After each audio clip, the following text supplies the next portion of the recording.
Guys, तो आज हम सीखेंगे कि एक बेसिक प्लेन पेंट हम कैसे बनाते हैं। यहाँ पे मैंने 2 मीटर फैब्रिक ले लिया है। आप कोई भी पेंट बनाते हो तो हमें 2 मीटर फैब्रिक इनफ है। अगर आप बड़ा साइज बना रहे हो तो आप बस ये ध्यान रखिएगा कि उस फैब्रिक की जो 2 मीटर आप फैब्रिक ले रहे हो उसका थोड़ा पना बड़ा हो, ताकि आपको कटिंग करने में इनफ हो। बाकी पना ऑलमोस्ट सबका सेम ही आता है। अब उसके बाद में हम बात करते हैं। सबसे पहले मैंने फैब्रिक को यहाँ पे 4 फोल्डिंग में जमा लिया है। आप देख सकते हैं जैसे प्रेस करके अच्छे से सेट कर लिया है। सबसे पहले मैं आपको एक और बात बताना चाहूँगी कि हम जब भी कोई भी कुर्ता या पैंट की कटिंग करते हैं, स्पेशली पैंट की, तब उसकी किनोर आप या सैलवेज कट करके अलग ज़रूर कर दीजिएगा, क्योंकि इसकी वजह से बहुत इशू आता है बाद में। कई बार इसकी वजह से, क्योंकि कपड़ा थोड़ा टाइट होता है, तो जब हम इसको कट कर देते हैं वो कपड़ा रिलैक्स होकर अपनी जगह पे आ जाता है। और अगर हम इसको इग्नोर करते हैं और स्टिचिंग के अंदर इसको ले लेते हैं, तो उससे क्या होता है कि कई बार हमारे खिंचाव पड़ता है। जो मेजरमेंट हमारे एक्चुअल होते हैं उसके होने के बावजूद में खिंचाव पड़ता है। पैंट थोड़ी ऊपर या लेफ्ट एंड राइट थोड़ी टर्न होती है, जिसकी वजह से कस्टमर अनकंफर्टेबल फील करता है। अब हम स्टार्ट करेंगे। जहाँ से मैंने इस तरफ से फोल्डिंग किया है फैब्रिक को, मैंने यहाँ से हाफ इंची का निशान लगाकर यहाँ पर एक स्ट्रेट लाइन खींच ली है। हाफ इंची लगाकर एक स्ट्रेट लाइन खींच ली है। फिर उसके बाद में मैं यहाँ पर बैक और फ्रंट दोनों एक साथ कट करने जा रही हूँ। ये बिगनर्स के लिए बहुत अच्छी चीज़ है कि वो एक साथ पैंट कर ले, क्योंकि इससे क्या होता है कि कोई भी उनको प्रॉब्लम नहीं आती है किसी भी तरह की। जो मोस्टली आपने देखा होगा कि पैंट घूम के आगे की तरफ आ रही है, या फिर बहुत सारी इश्यूज होते हैं, वो इन सब में कवर हो जाते हैं। सबसे पहले आप 2 इंचेस का मार्किंग यहाँ पे लगा लीजिए। जो ये 2 इंचेस का मार्किंग हम फर्स्ट ऑफ ऑल लगा रहे हैं, ये लगा रहे हैं बैक के लिए। तो ये 2 इंचेस का मार्किंग लगाकर आप इसको भूल जाइए। जैसे ये मैंने इसको कट कर दिया। फिर उसके बाद में इसी मार्किंग के ऊपर आप फिर से अगेन 2 इंचेस का मार्किंग लगाएंगे, क्योंकि ये पैंट हम इंक्लूडिंग बेल्ट काट रहे हैं। तो ये 2 इंचेस मैंने कर लिया, क्योंकि 1.5 इंचेस की हमारी इलास्टिक है, और हमने जो हाफ इंची एक्स्ट्रा है वो उसको फोल्डिंग के लिए मार्जिन लिए रखा है। फिर उसके बाद में हमारा इलास्टिक जितना है उतना ही हमने एक और निशान लगा लिया है। इस निशान को लगाने से ये होगा, जब भी आप स्टिच करोगे बेल्ट को तो वो एकदम स्ट्रेट आएगा। कभी कहीं कम या ज़्यादा, या फिर कई बार आपने देखा है इलास्टिक घूम जाती है, तो वो इशू इस लाइन की लगाने के बाद में आपके नहीं आएंगे। फिर उसके बाद में हम बात करते हैं वेस्ट की। सबसे पहले हम वेस्ट का मेजरमेंट लेते हैं।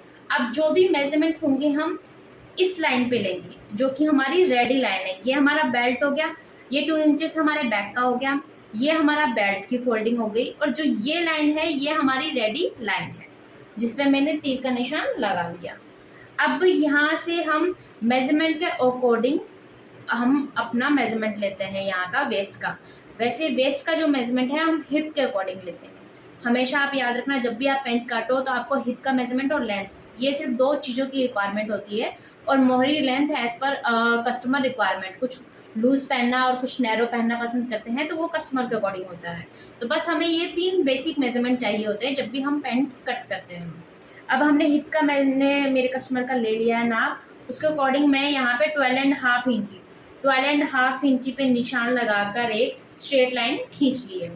अब उसके बाद में आता है आसन की बारी। आसन फिर से मैं बता रही हूँ कि जहाँ पे रेडी लाइन है जो हमारी, उसी पे हम कट करेंगे। इसी पे रख के मैंने यहाँ पर अपना आसन लिया है। आसन भी हम हिप के अकॉर्डिंग ही लेते हैं। यहाँ पे 12.5 इंची हम आसन ले रहे हैं। और कुछ कंडीशन में कुछ लड़कियाँ बहुत पतली होती है, तो उस कंडीशन में हम इसको 11 या 11.5 इंची भी लेते हैं। यहाँ पे हमारा रेडी 12 इंचेस रह जाएगा और हाफ इंची हमारा मार्जिन है। जैसा कि आप देख सकते हैं ये 12.5 इंची पूरा आ रहा है। इसको लगाने के बाद में हम एक स्ट्रेट लाइन खींच लेंगे। ये मैंने स्ट्रेट लाइन खींच ली है, ठीक है। फिर उसके बाद में हम जो यहाँ पर हमारा जो फिनिश हुआ है, इससे आगे हम 1/3 आप देख रहे हो, मैंने आगे एक लाइन ड्रॉ की है। फिर उसके बाद में यहाँ पर मैंने 3/4 अप किया है। 3/4 अप कर कर एक शेप दी है, बेसिक शेप, जो कि हमारे आसन के लिए है। तो ये मैंने शेप दे दी है। फिर उसके बाद में हमने यहाँ पे बॉटम लिया है। बॉटम मैंने यहाँ पे लिया है, देखो आप 10.5 मैंने यहाँ पे बॉटम लिया है। और जो ये लाइन है, देखो सबका अलग अलग तरीका होता है यहाँ पर बॉटम लेने के लिए, लेकिन मैं आपको बेसिक पैंट सिखा रही हूँ, इसलिए मैं आपको किसी भी उलझन में नहीं डालूंगी। ये बिगिनर्स जो होते हैं हमारे, उनके लिए बहुत सिंपल सी कटिंग है कि उनको कोई भी इशू नहीं होगी, इसलिए मैं ज़्यादा कुछ बताकर इसमें कंफ्यूज नहीं करूँगी। तो वो यहाँ पर जितना भी आपको माप लेना है, बस ये याद रखिए, अगर आप 10.5 यहाँ पे फ्रंट में ले रहे हैं तो इसमें 2 इंचेस आप और इंक्लूडिंग कर लो। 2.5 इंचेस के हिसाब से हमारा 13 होगा और 1 इंच हमारा मार्जिन में चल जाएगा। तो मतलब हमारा कुल मिला के ये 12 इंच तैयार हो जाएगा बॉटम, क्योंकि हम 2 इंच एक्स्ट्रा हम यहाँ पे बढ़ाते हैं बैक में। तो जितना आप यहाँ पर बॉटम रखना चाहते हो, तो उससे 2 इंच माइनस करके ही आप यहाँ पे, या 1 इंच माइनस करके ही फ्रंट की जो बॉटम है उसको कट करें। देन उसके बाद में आपके पास हिप शेपर, ये हमारा लेग शेपर होता है, हिप शेपर भी बोलते हैं इसको।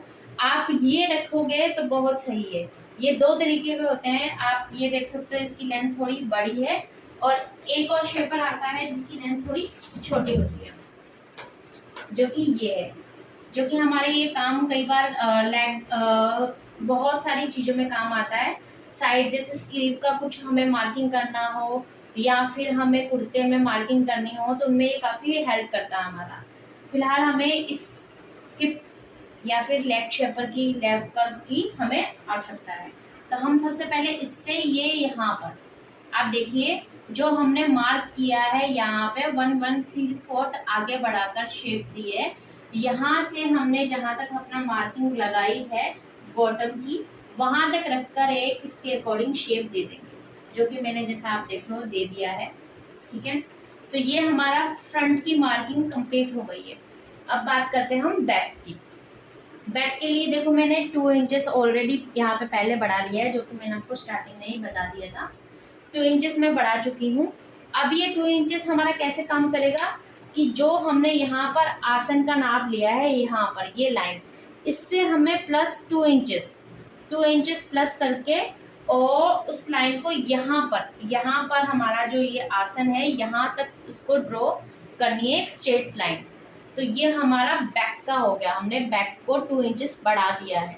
ठीक है, अब बैक को बढ़ाने के बाद में जो ये वाला पिक पॉइंट है, यहाँ से हम ये जो हमारा पहले का बेल्ट का है लाइन 2 इंचेस का, वहाँ तक कॉर्नर में इसको ऐसे मिला देंगे। याद रखिए, 1/2 इंच छोड़ के जो ये कॉर्नर बन रहा है ना, यहाँ तक ऐसे लाके एक ऐसे तिरछी लाइन हम ड्रॉ कर देंगे। मैंने पहले भी ड्रॉ की है, फिर से आपको ड्रॉ करके दिखा रही हूँ। ये लाइन, ये हमारे हिप की शेप के अकॉर्डिंग ये लाइन होता है। ठीक है, क्योंकि हमारा फ्रंट और बैक में डिफरेंस होता है, उसी के अकॉर्डिंग हम ये यहाँ पर शेप देते हैं। तो ये लाइन हमने ड्रॉ कर ली है। देन उसके बाद में हमने ये जो लाइन स्ट्रेट की थी, अब यहाँ पर याद रखिए, जितना आपने फ्रंट में बढ़ाया है, जैसे 1/3/4 हमने यहाँ पर बढ़ाया था, उतना ही हम यहाँ पर इसको बढ़ाकर एक शेप दे देंगे आसन की। अब आप सोचोगे जो ये है शेप, वो कितनी देनी है? वो आप 1 इंची भी दे सकते हो, 3/4 भी दे सकते हो, वो आपके ऊपर है, आपको ये शेप कैसे देनी है। आप चाहे तो आपके पास कुछ आइडिया, अगर आइडिया से भी आप ऐसे शेप ड्रॉ कर सकते हो, इसका कोई बड़ी बात नहीं होती है, बस इसको शेप देनी है आपको प्रॉपर। अब हम आ जाते हैं बैक की कटिंग के अकॉर्डिंग। अब हमें यहाँ पे साइड में भी पूरे में 2-2 इंची का ये ड्रॉ करना होगा। ये हमारा बैक के लिए अब हम कटिंग कर रहे हैं। फ्रंट की हमने मार्किंग पूरी कर रखी है, अब हमने बैक के लिए भी ये मार्किंग कर ली है कंप्लीट, 2 इंचेस। अब हम शेपर है की हेल्प से अगेन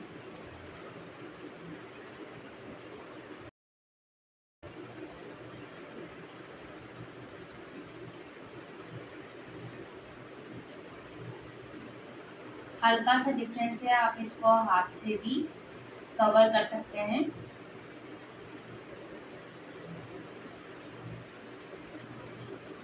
बाकी हमने जो शेपर की हेल्प से दी है मार्किंग वो एकदम सही है। तो ये हमारा कंप्लीट हो गया है अब बेसिक पैंट की ड्राइंग। आप देख सकते हैं ये बिल्कुल ठीक है। अब कटिंग करते हुए आपको क्या ध्यान रखना है, दो तरीके हैं इसको कट करने के। या तो आप पहले ये जो आप देख रहे हो जो हमने मार्जिन लगाया था 1/2 इंची का, इसको कट करने के बाद में आप पहले फ्रंट कट कर लें, फिर उसके बाद में मार्किंग पे बैक कट कर लें। लेकिन मैं तो आपको यही सजेस्ट करूँगी कि आप सबसे पहले बैक कटिंग कर लें, ठीक है। फिर उसके बाद में आप बैक को अलग करके अपना फ्रंट की यहाँ से कटिंग कर लें, या उसी के ऊपर रखकर ऐसे कटिंग कर लें। तो इससे क्या होगा, कोई भी गलती नहीं होगी, कुछ भी प्रॉब्लम नहीं होगी कहीं पे भी।